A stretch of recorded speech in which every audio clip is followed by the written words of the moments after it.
Perfect, perfect, perfect, perfect.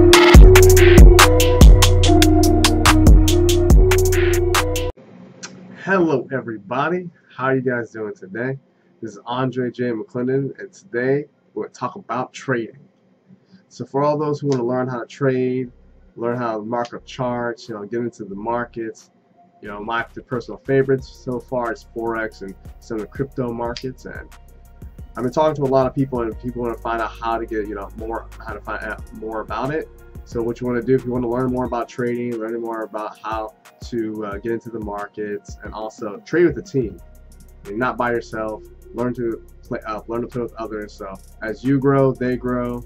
We all get better together and have a lot of fun. So we do about 14 sessions a week. And we should be getting it to about 20, so we've got 14 to about 20 sessions a week of going over training, going over how to trade, going over everything.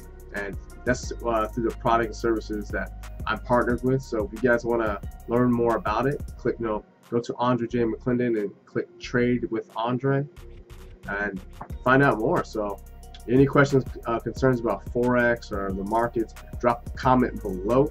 Go to AndreJMcClendon.com to find out some more. And if you want to learn about what our newsletter, you can subscribe to our website and find out more about how to get into what trends we're looking at, what markets we're going to be getting into, more about commodities and some crypto, very few. And if you want to contact me, go to my social media. So you posted like somewhere around here. That's why I'm around here. And yeah, with the new changes from the last videos, I also want to see what you guys think about it. The lighting, the intro, the music that's playing right now. And that's about it, guys. Have a wonderful day. See you later.